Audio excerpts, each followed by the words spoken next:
کبھی آپ نے سوچا ہے کہ ایک ہی معاشرے کے اندر رہنے والے لوگ ایک ہی طرح کے حالات کو دیکھ کر اتنے مختلف فیصلے کیوں کرتے ہیں؟ کیا سب کے حالات مختلف ہیں یا انسان کے اندر کچھ ایسی کیفیات ہیں جو اسے چلا رہی ہوتی ہیں؟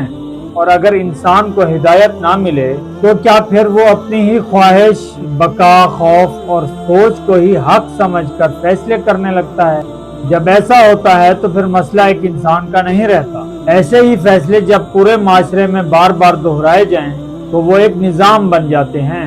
شاید جاہلیت قدیمہ صرف ایک زمانے کا نام نہیں، شاید یہ وہ کیفیت ہے جہاں انسان ہدایت کے بغیر اپنی زندگی کے بڑے فیصلے کرنے لگتا ہے۔ تو ابھی ہم انسان کی ابتدائی فیصلہ سازی کی کیفیت کو سمجھتے ہیں۔ انسان کے اندر شعور ہے، اس شعور کے اندر 3 بنیادی چیزیں کام کرتی ہیں: نفس، خواہش، جبلت اور پھر عقل ان سب کے ساتھ مل کر فیصلے کرتی ہے۔ اس سے انسان کے اندر مختلف کیفیات پیدا ہوتی ہیں۔ سب سے پہلے نیچرل خواہش کو دیکھتے ہیں۔ اس کیفیت میں انسان چاہتا ہے کہ اسے عزت ملے، اس کے ساتھ ظلم نہ ہو، اسے مناسب زندگی ملے، سکون سے رہے اور اپنی ضروریات پوری کرے۔ یہ ایک فطری خواہش ہے۔ اس خواہش کی وجہ سے انسان محنت کرتا ہے، اپنی زندگی بہتر بنانے کی کوشش کرتا ہے۔ لیکن اگر اسے ہدایت کا صحیح معیار نہ ملا ہو تو مسئلہ یہیں سے شروع ہوتا ہے۔ وہ دیکھتا ہے کوئی طاقتور ہے، کسی کے پاس وسائل ہیں، کوئی عیش کر رہا ہے اور میں محروم ہوں، تو اس کے اندر سوال پیدا ہوتا ہے، میرے حالات ایسے کیوں نہیں؟ پھر وہ بھی بہتر زندگی چاہتا ہے، محنت کرتا ہے، کوشش کرتا ہے، اپنی زندگی کو بہتر بنانے کے راستے تلاش کرتا ہے۔ لیکن اگر اسے بار بار رکاوٹ ملے، ظلم کا سامنا ہو اور اپنی خواہش پوری کرنے کا راستہ نہ ملے تو یہی نیچرل خواہش بقا کی کیفیت میں بدل سکتی ہے۔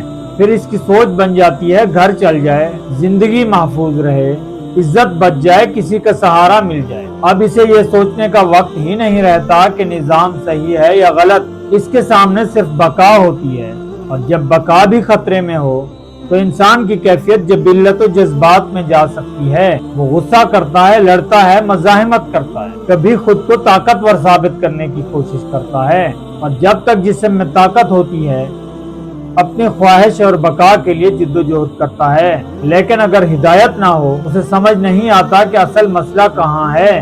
وہ صرف یہ دیکھتا ہے کہ مجھے کیا چاہیے، مجھے کیا نہیں ملا، اور مجھے یہ چیز کیسے حاصل کرنی ہے۔ یوں ایک ہی انسان کے اندر نیچرل خواہش، بقا، جبلت و جذبات ایک دوسرے سے جڑتے چلے جاتے ہیں، اور انسان یہ سمجھتا ہے کہ وہ صرف اپنی زندگی بچانے کی کوشش کر رہا ہے۔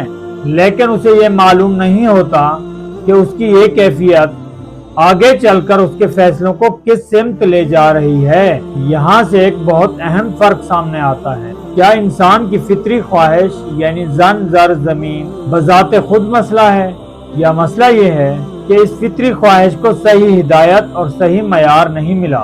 کیونکہ اگر انسان کو صرف اس کی خواہش کے پیچھے چھوڑ دیا جائے تو پھر وہ بقا کی طرف جائے گا اور غصہ اور مزاحمت کرے گا۔